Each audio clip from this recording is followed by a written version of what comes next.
Dokter kandungan Syafril Firdaus ditetapkan sebagai tersangka pelecehan seksual seorang pasien. Dalam perkara ini, polisi telah mendapatkan 2 alat bukti dan memeriksa 10 saksi. Kasus ini berbeda dengan dugaan pelecehan di ruang pemeriksaan yang rekaman kejadiannya sempat tersebar ke publik. Polisi bilang korban awalnya mendatangi klinik di Garut untuk memeriksa masalah kesehatan kepada pelaku. Selanjutnya, pelaku menawarkan kunjungan praktik ke rumah korban untuk tindakan medis. Usai tindakan, Dr. Syafril meminta korban mengantarkannya pulang ke indekos sebab pelaku tidak membawa kendaraan pribadi. Di indekos itulah Syafril melakukan tindakan pelecehan kepada korban. Sementara untuk kasus dugaan pelecehan di ruang klinik, polisi masih menunggu laporan korban.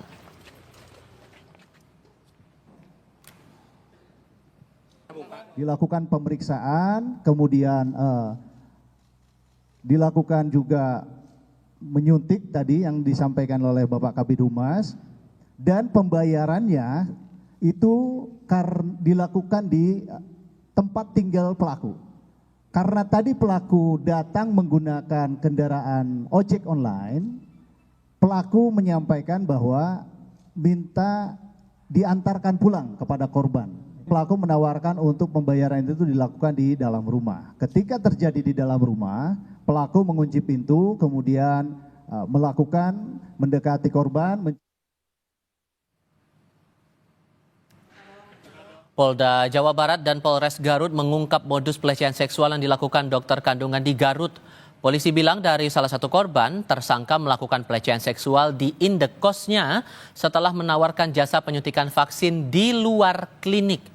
Pelaku pun diduga melakukan pelecehan seksual saat melakukan pemeriksaan USG seperti dalam video CCTV yang viral di Jagadmaya. Pelaku juga melanggar prosedur penanganan terhadap pasien. Kepada polisi, pelaku mengaku melakukan pelecehan seksual kepada 4 orang.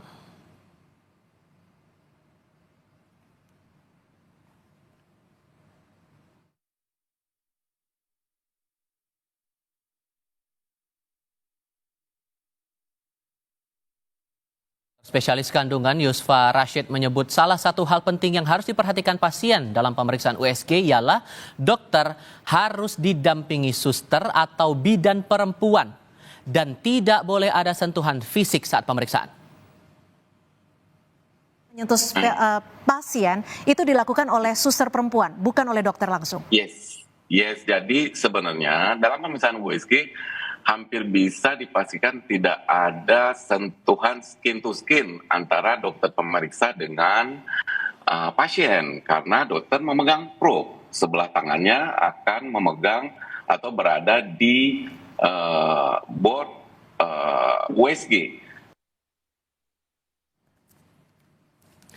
Polisi sudah menangkap dan menetapkan dokter kandungan Syafril Firdaus sebagai tersangka kasus pelecehan seksual di Garut, Jawa Barat.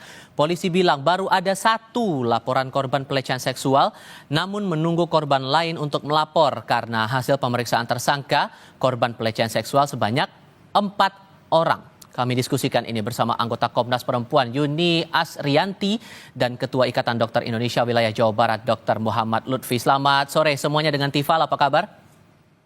Selamat sore, Mas Tifal. Ya, terima kasih semua sudah bergabung bersama kami. Membaca modus yang dipakai oleh pelaku ini, Mbak Yuni, melakukan suntik vaksin di luar klinik sambil membawa pelaku ke indekos. Ini membacanya gimana melihat modus pelaku ini, Mbak Yuni? Ya, saya kira modus ini adalah modus yang sering sekali kita jumpai dalam kasus-kasus kekerasan seksual ya. Dan sebenarnya modus-modus seperti ini juga sudah diantisipasi di dalam Undang-Undang Tindak Pidana Kekerasan Seksual nomor 12 tahun 2002.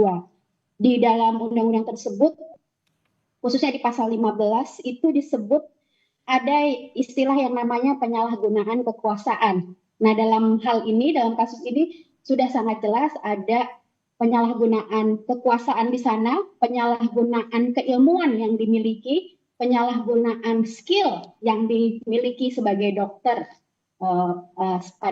oleh pelaku. Jadi memang ini modus-modus untuk kekerasan seksual yang sebenarnya bukan modus baru ya, tapi banyak sekali ditemukan di dalam kasus-kasus kekerasan seksual. Oke, dan Anda setuju juga Pak Lutfi bahwa ada pelanggaran SOP di sini sampai melakukan tindakan kepada pasien di luar fasilitas kesehatan? Jelas Mas Tifan, jadi pada kasus ini di mana suatu tindakan atau pelayanan medis dilakukan di luar fasilitas kesehatan, di mana yang bersangkutan seharusnya berpraktek atau memiliki izin praktek, jelas suatu pelanggaran ya terhadap standar operation prosedur yang harusnya dilakukan oleh tenaga kesehatan. Nah, apalagi pada kasus ini korban juga melakukan tindakan lain di luar fasilitas kesehatan dan tujuannya memang untuk tujuan tertentu yang berbeda dengan tujuan pelayanan. Hmm.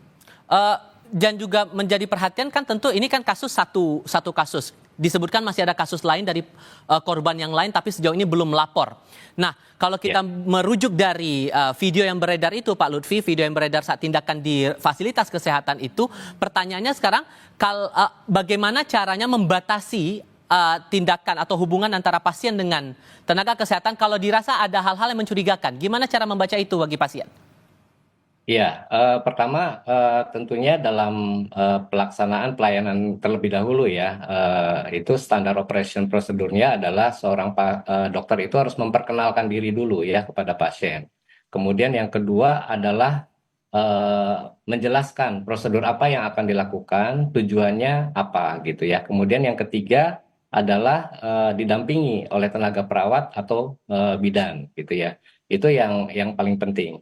Kemudian yang kedua, hal-hal yang penting untuk masyarakat adalah kami sudah menyampaikan kepada seluruh Ikatan Dokter Indonesia di tingkat kota dan kabupaten di Jawa Barat untuk membuka akses terhadap dugaan pelayanan yang bertentangan, yang pasien duga ini kok tidak sesuai gitu dengan yang seharusnya. Itu kami membuka layanan untuk pasien dapat menanyakan sebetulnya prosedur medis yang betul itu seperti apa sih gitu. Jadi sehingga pasien-pasien juga dapat mendapatkan informasi yang benar gitu ya tentang prosedur yang perlu dijalani gitu. Kita juga paham bahwa akan ada trauma yang ditanggung oleh para korban ini ya Mbak Yuni. Dengan kondisi bahwa polisi masih menunggu laporan, tentu yang menjadi harapan adalah jaminan agar laporan yang disampaikan korban ini betul-betul private, tidak sampai terbongkar ke publik. Menjamin bahwa kondisi korban tetap aman walaupun mereka akan melapor ke polisi atau melapor ke otoritas terkait untuk proses hukum ini. Jaminan seperti apa menurut Anda yang bisa diberikan kepada korban? Ya, persis sekali Mas Tifa ya. Di dalam kalau kita bicara landasan hukumnya di dalam Undang-Undang Tindak Pidana Kekerasan Seksual, hak-hak korban termasuk di dalamnya adalah hak untuk mendapat perlindungan, hak untuk dijamin kerahasiaannya gitu. Itu sudah dijamin di dalam Undang-Undang TPKS. Dengan demikian, saya kira saat ini misalnya terkait dengan kasus yang satunya ya yang terjadi di fasilitas kesehatan, kalau saat ini korban misalnya ada korban lain dan belum berani melapor, Komnas Perempuan sendiri menyarankan kepada kepolisian untuk membuka kanal pengaduan, dan kami mengapresiasi juga nih inisiatif dari di Jawa Barat ya yang menyampaikan untuk membuka pengaduan bagi masyarakat yang menerima proses pemeriksaan yang di luar dengan standar yang berlaku gitu. Atau kalau masyarakat ingin bertanya gimana sih sebenarnya SOP atau standar pemeriksaan ketika di klinik gitu. Nah, saya kira polisi penting untuk membuka kanal pengaduan, tapi sehingga kita tahu ini, sehingga ada korban-korban yang mau melapor diberi ruang. Tapi pada saat yang sama kita juga nggak bisa memaksa korban kalau sudah melapor itu pasti harus menempuh jalur hukum. Belum tentu korban yang mau melapor, yang mau speak up itu mau menempuh jalur hukum. Tapi tetap harus diberi ruang untuk melaporkan, untuk bicara dan melaporkan kasusnya. Dan satu harus menjamin keamanan, kerahasiaan dia, jangan sampai kemudian ada peluang-peluang korban kemudian mengalami trauma berulang dan juga potensi-potensi untuk retaliasi atau misalnya pembalasan dari pelaku ya. Kita nggak tahu ya apa yang pelaku mungkin sudah ditangkap tapi kan kita tidak tahu apa yang terjadi. Jadi keselamatan, keamanan dan kerahasiaan korban harus dipastikan. Ini bukan sesuatu yang dari ruang kosong, ini sudah diamanatkan di dalam Undang-Undang Tindak Pidana Kekerasan Seksual di pasal 68. Oke, singkat saja untuk masing-masing. Kalau dari Komnas Perempuan sendiri, Mbak Yuni, follow up-nya bagaimana untuk memastikan kondisi para korban dan mungkin bisa membantu juga para korban untuk melapor? Ya, yang pertama, satu, kalau polisi sudah membuka kanal pengaduan, kami juga mendorong kepada para korban, kalau misalnya ada korban lain yang mau melapor, silahkan menyampaikan laporannya kepada kanal yang sudah disediakan oleh polisi gitu, dan juga kepada para korban, jika membutuhkan pendampingan atau layanan psikologi yang lain, bisa melaporkan kepada lembaga-lembaga layanan yang terdekat di sana. Saya kira di tingkat kabupaten itu ada sekarang DP3AKB ya, lembaga layanan yang dimiliki oleh Kementerian Pemberdayaan Perempuan dan Anak di tingkat daerah. Ada juga lembaga-lembaga layanan berbasis komunitas, atau juga kalau misalnya membutuhkan informasi terkait lembaga layanan yang terdekat di daerah, juga bisa mengakses di pengaduan Komnas Perempuan atau di call center ya, 129 itu. Pak Lutfi, apakah akan ada pengetatan pengawasan SOP setelah belajar dari kasus ini?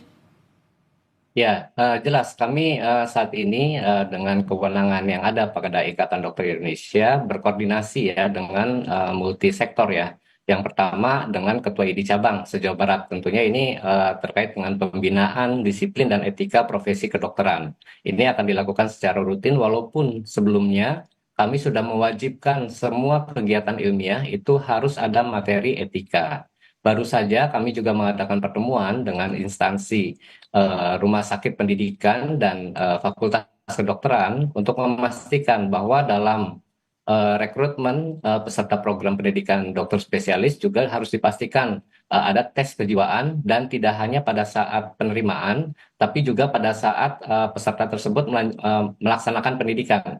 Jadi tes tersebut dilaksanakan secara berkala gitu. Jadi ini pembinaan etika nanti secara lebih luas, baik kepada anggota maupun kepada peserta didik yang sedang melanjutkan pendidikan. Pengawasan saat praktiknya bagi mereka yang sudah mendapatkan surat registrasi visa praktik itu gimana pengawasannya Pak nanti? Ya, ini terkait dengan kewenangan ya sebetulnya ya, Mas Tifan. Saat ini dengan regulasi yang terbaru, IDI tidak memiliki kewenangan untuk melakukan prosedur rekomendasi untuk izin praktek gitu ya. Jadi kami juga saat ini tidak bisa lagi melakukan wawancara kepada sejawat dokter yang akan berpraktek atau melakukan pelayanan kesehatan. Nah, sehingga ini salah satu unsur kelemahan ya, kami tidak bisa melakukan pengawasan seperti sebelum adanya regulasi yang terbaru. Harus ada jalan keluar agar jangan sampai ada lagi pelanggaran etik semacam ini dan korban-korban lainnya. Pak Lutfi mewakili IDI dan Mbak Yuni mewakili Komnas Perempuan, terima kasih sudah berdiskusi bersama kami. Selamat sore semuanya.